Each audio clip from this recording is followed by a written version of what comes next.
Hello, my name is Gal Manor, and I taught two courses as part of the Love.Dist project. Both were courses in English as a foreign language. For some of the students, it was their second language. For others, it was their third language, and sometimes their fourth foreign language.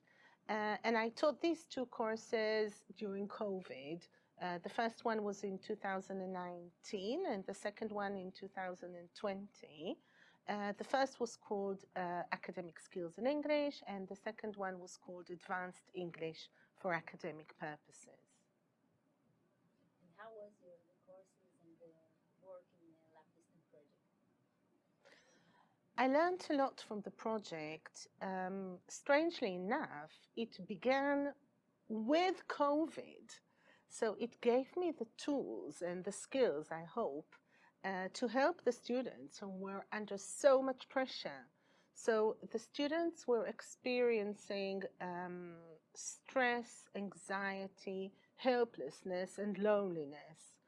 And it was just amazing. So the project gave me the ability to try new things out and to reach out to my students, and also to create a more holistic kind of course, which really catered not just for the skills, the academic skills that I was supposed to teach them, but also drew attention to the social, to the emotional aspect of the course.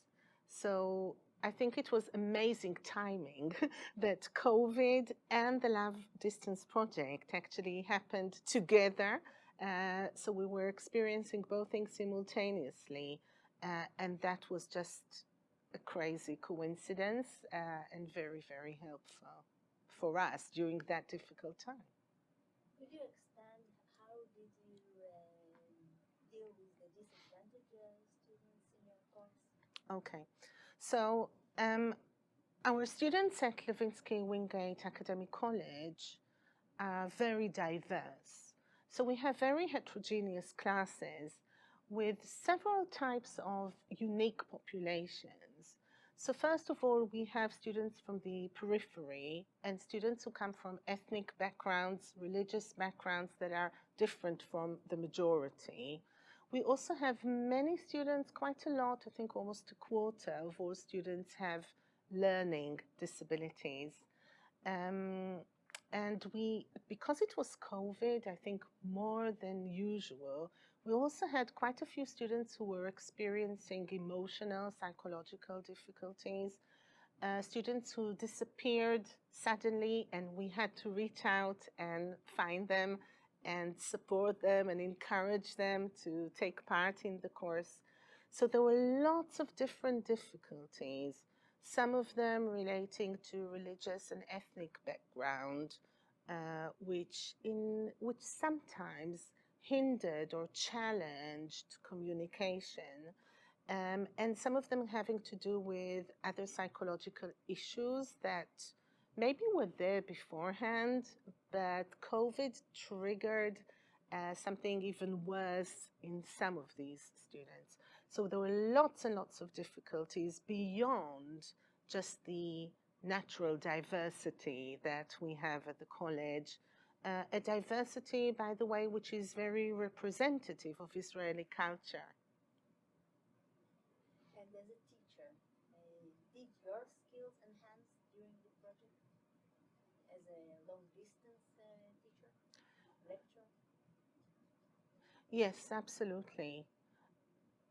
I feel that those were very important, crucial times for me as a teacher, having to deal with all of these challenges, teaching online, an entire course with students on the other side who are anxious, who sometimes just disappear, who come from different backgrounds. So it was a very, very difficult time.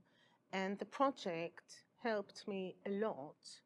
And I think in a way it even, well, I wouldn't say revolutionized, maybe that's a little bit far-fetched, but it certainly changed the way I teach now.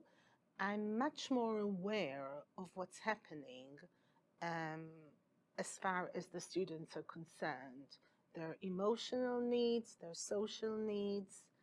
I think during COVID and with the help of the project, I also started to ask them more and more questions about their needs, which is something that I did, but I didn't do it consciously. I used to enter the classroom and just feel and see, intuitively what's going on.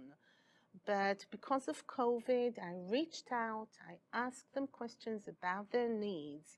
I found out about their sometimes complex or difficult situations and backgrounds in order to really help them. And I think my goal was not to leave students behind during this difficult time.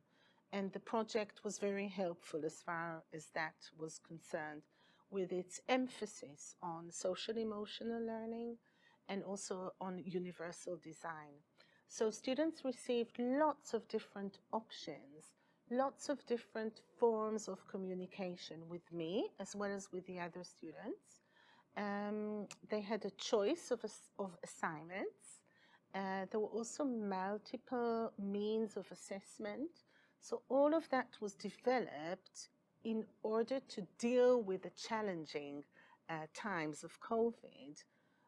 But I think those changes are not only relevant for COVID, they're also relevant for any online course, as I have learned.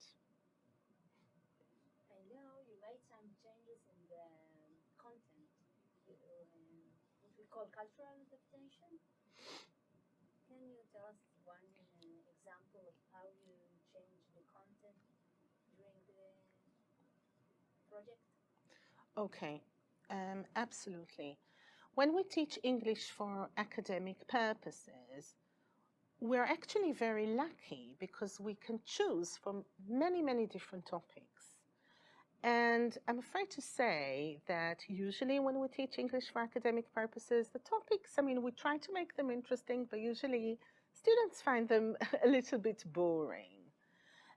Because I had to rethink everything, and I knew that I really wanted the students to become emotionally involved, I didn't want to lose them. They were so preoccupied with COVID and what was going on at the time.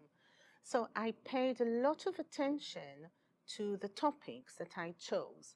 And what I chose were topics that were emotionally significant and also memorable. So I focused on most students are in their early 20s or late 20s, but in their 20s. So I focused on topics that I thought that they would find interesting or relevant to their lives. So for example, there was a unit on happiness. What's happiness? How would you define happiness? They had to listen to a TED talk.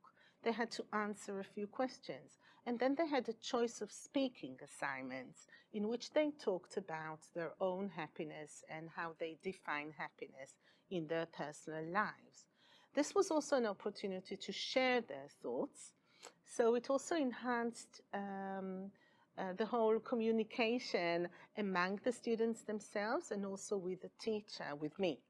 So what I felt was that the emotional process was very, very important and helped the students not only to remain in the course and to pass the course and to submit the assignments, but also help them emotionally. So it was like almost like a support group.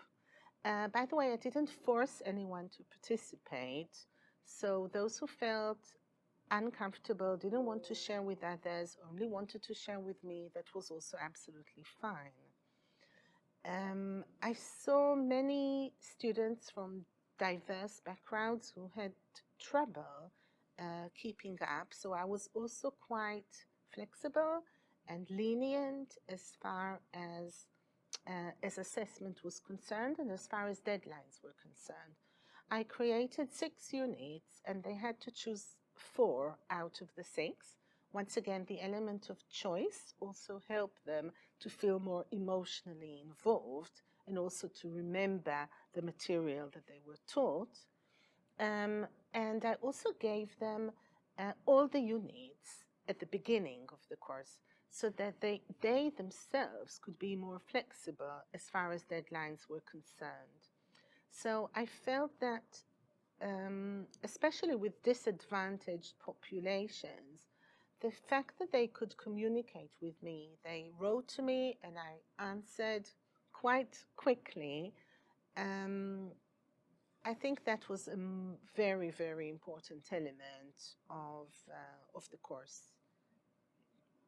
Thank you. Thank you very much.